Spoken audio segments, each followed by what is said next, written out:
Oh, hey there. You seem to have caught me doing some research for my next episode. I'll tell you what. I'll tell you a story about something that I learned, and you can see if you can guess what my next recipe will be. One of the things I read was in 2005, Craig S. Smith wrote about horse meat consumption in France for the New York Times. It would seem as if, while living there in 1975, Mr. Smith was fed a finely ground raw horse meat every Wednesday. It was meant to be sort of a restorative for the young man. The practice of eating raw horse meat is often attributed to the Mongols of Central Asia. The tale is told that 800 years ago, Tartar horsemen would place raw meat between the horses and their saddles in the morning, so that by evening they could retrieve it, tenderized by a day of hard riding, to serve up raw for dinner.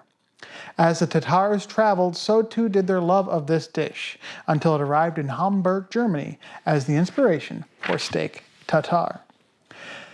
In his article, Smith goes on to dispel the veracity of this story, stating that it originates in 1924, not from Central Asia or Germany, but from the book The Medieval History of Cambridge.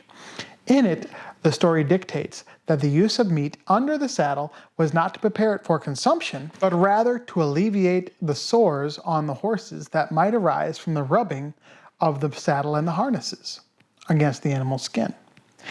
In fact, Smith remarks that horse meat consumption in France is likely due to the beef shortage during the Franco-Prussian War in 1870. Steak tartare's original appearance in France was as beefsteak à l'américaine. À la tartare actually refers to a sauce, tartar sauce, which, while likely deriving from the same tartars mentioned earlier, was originally made from pureed, hard-boiled egg yolks, vinegar, chives, and oil. Somewhere, someone decided to improve upon beefsteak à l'américaine by pairing it with tartar sauce, and steak tartare was born. So, steak tartare is merely steak served with a Mongolian Tatar-style sauce. However, tartare today has come to refer to a finely chopped red meat, usually beef, served raw with some form of seasoning. So, now you know why steak tartare and tartar sauce are so different, yet share the same name.